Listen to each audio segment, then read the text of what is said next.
నమస్తే, welcome to Aadya TV. నేను మీ స్వర్ణ. ప్రస్తుతం మనతో పాటు ఉన్నారు సినీ క్రిటిక్ విజ్ఞాన్ గారు. హలో అండి. విజ్ఞాన్ గారు, కొద్దిసేపటి క్రితమే ఒక న్యూస్ వచ్చింది. ఏదైతే మంచు విష్ణు మనోజ్ గొడవ ఉందో దాని మీద మనోజ్ స్పందించారు. చేసినంత ఆయన చేసేసి ఇప్పుడు వెళ్ళి మీడియాని అడగండి అంటున్నారు. ఒకంత ఆశ్చర్యకరమైన విషయమే ఇది. ఇప్పుడు పెట్టింది వాళ్ళే, అక్కడ ఇష్యూ అవుతుందని మీకు తెలియదు, నాకు తెలియదు. పబ్లిక్ చేసింది వాళ్ళు, ఇప్పుడు వెళ్ళి మీడియాని అడగండి అంటున్నారు. సో ఎట్లా చూడాలంటారు ఇది? ఎట్లా చూడాలి అంటే మీడియా కూడా వీళ్ళు కూడా ఫస్ట్ నుంచి అంటే ఆయన అభిప్రాయం అంటే మనం కూడా మీడియానే కాబట్టి అనలేము. ఆయన అభిప్రాయం ఏంటంటే ఆయన చెప్పేవన్నీ రాస్తున్నారు. నా దగ్గరికి ఇప్పుడు వచ్చావా నువ్వు, నీ స్పందన ఏంటని. ఓహో, అప్పుడే రాలేదనా? దొరకలేదు ఆయన. ఏదేమైనా వీడియో పెట్టింది నేను, రచ్చ చేసింది నేను, అంత అయ్యింది. అందరి క్లారిటీలు తీసుకున్నారు మీరు. ఇప్పుడు వస్తావా నా దగ్గరికి, నిదానంగా ఏమనుకుంటున్నావు చెప్పు సరదాగా అని చెప్పేసి. అది కూడా వాళ్ళని అడగండి, నన్ను ఏమడగ, నా బతుకు నన్ను బతకనియండి ప్లీజ్. మీరు మనోజ్ తరపు నుంచి మాట్లాడండి, నేను మీడియా తరపు నుంచి మాట్లాడతాను. ఇష్యూ నడిచింది, అప్పుడు వాళ్ళు హాట్గా ఉన్నారు. ఆ టైంలో మీడియా వాళ్ళు వెళ్ళలేదా?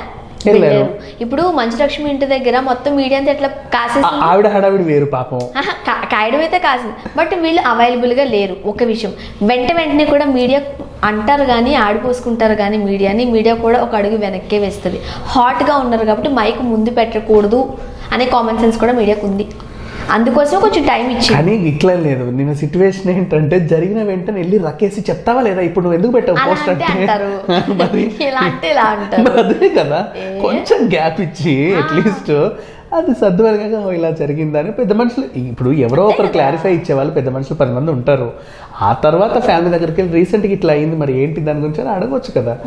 పోస్ట్ ఇక్కడ పడిందా లేదా, 11th మినిట్కి పడిందంటే 12th మినిట్కి ఇంటి ముందు మరి చెప్తావా లేదా, నువ్వు ఇప్పుడు చెప్పు ఎందుకు పెట్టావంటే దాని అర్థం ఆయనకి ఇంకా అసలు ఆ గొడవ ఆవేశమే ఇంకా తగ్గల.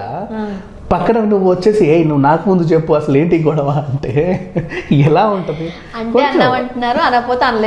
రెండు ఉంటాయిలే, దాంట్లో అట్లే ఉండదు. అంటే కొన్నిటికి ఏంటంటే ముందే మీరు ఎందుకు కవర్ చేయలేదు అనేవి కొన్ని ఉంటాయి, లేకపోతే అసలు ముందు మీరు ఎందుకు వచ్చారనేవి కూడా ఉంటాయి. 2 రకాలు ఉంటాయి, 2 బ్యాలెన్స్ చేయాలి. కాకపోతే దీంట్లో అంటే ఇప్పుడు విష్ణు ఏమన్నాడంటే తెలుసో తెలియక ఏదో పెట్టాడు మా తమ్ముడు, ఇదేంత ఏం లేదు ఒట్టిదే చిన్నదని చెప్పేసి విష్ణు అనడము, వాళ్ళ అమ్మ అనడము, మంచులక్ష్మి అనడము, అందరూ అనేసేసరికి నేను ఇంత కష్టపడి పెడితే నా ఫ్రస్ట్రేషన్ నీకు అట్లా అంత చిచి అన్నట్టుందా అని చెప్పేసి వెంటనే మళ్ళీ ఫేస్బుక్లో లేదు నా ఫ్రస్ట్రేషన్ ఇంకా అలాగే ఉంది, నేను తగ్గేది లేదు అని చెప్పి పోస్ట్ అయితే పెట్టేసాడు. అది అయిన తర్వాత కూడా అసలు ఏంటి నా తగ్గట్లేదు, వాళ్ళ వెర్షన్ ఏంటి వీళ్ళ వెర్షన్ ఏంటంటే వీళ్ళన్నీ చూసుకొని వీళ్ళు కూడా పాపం టైంకే వచ్చారులే. ఈ అన్నీ అయిన తర్వాత ఒకసారి క్రోనలాజికల్ ఆర్డర్లో అన్ని టిక్కులు పెట్టుకొని ఒకదానికి ఆన్సర్ దొరకపోతే ఆ క్వశ్చన్ మార్క్ని పట్టుకుని ఈ దగ్గరకు వచ్చారు. సరే అందరూ మాట్లాడారు, మీ సంగతి ఏంటి అని జరిగితే ఆయన చెప్పుకున్న వెర్షన్ ఇది. సరే ఏదేమైనప్పటికీ ఆయన ఫ్రస్ట్రేషన్ ఆయనకుంది, ఇంకా తగ్గట్లా. అండ్ మా వాళ్ళ ఇంటికి వచ్చేసి అందరినీ కొడుతున్నాడు అనేసి ఆయన ఫ్రస్ట్రేషన్ ఏదైతే ఎలా అయితే ఉందో అది ఇంకా అలాగే ఉంది. అండ్ దాన్ని నేను కూడా మనోజ్ని సమర్థిస్తున్నా ఫస్ట్ నుంచి బికాజ్ ఇంటికి వెళ్ళి కొట్టడం తప్పు కదా. నీకు ఎంత తెలిస్తే మాత్రం ఇంటికి వెళ్ళి కొడతావా?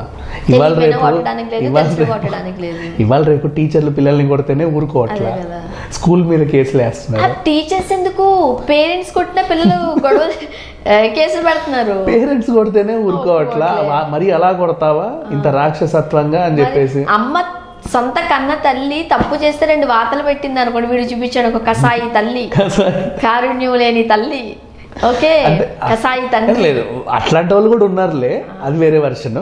బట్ కాకపోతే నిజంగా కొడితే ఇవాళ రేపు ఎవరైనా ఊరుకోవట్లా. అంటే మనిషి ఫిజికల్గా హర్ట్ చేయడం అనేది ఏంటో మారుతున్న కాలం కొద్దీ భయం కూడా తగ్గింది పిల్లలకి కూడా.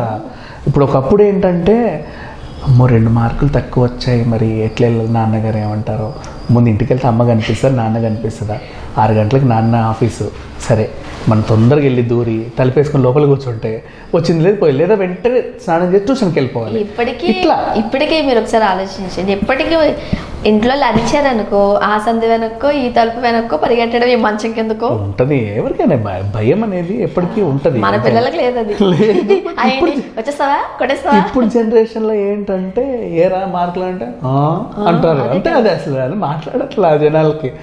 ఇక తయారవుతున్నారు దాన్ని ఏమనాలంటే. ఒకప్పుడు సామాజిక మాధ్యమాలు అంతగా లేవు, ఇప్పుడు ఇప్పుడు అందరికీ ఇండివిజువాలిటీనెస్ వచ్చేసింది. కొంచెము ఒక 10th వచ్చాడంటే పక్క వాడికి ఫోన్ చేతిలో స్మార్ట్ ఫోన్ ఉండాలి. స్మార్ట్ ఫోన్ వరకు ఎందుకాగా ల్యాప్టాప్ కూడా ఉండాలి, ట్యాబ్స్ ఉండాలి, అవి 2 కంపల్సరీ ఉండాలి. ఇంటర్కి వచ్చాడు అంటే బైక్ లేనిది అసలు వాడు బయటికి వెళ్ళడు, ఖచ్చితంగా అది ఉండాలి, అది రూలు వాడికి. అంటే ఇక అది వీళ్ళు కూడా సర్దేస్తారు, మైనర్కి బండ్లు ఇవ్వద్దమ్మా 18 ఉండాలి అని. లేదు, నాకు కావాలి అట్లీస్ట్ అవన్నీ మినిమం అవన్నీ ఉంటాయి. ఇంకా చెప్పాలంటే 7th 8th దాటితేనే ఇంట్లో వాడికి సపరేట్ రూమ్ కావాలి. ఆ రకంగా మై రూమ్, ఇది వాడి స్టైలు, వాడి ఇవన్నీ ఉంటాయి.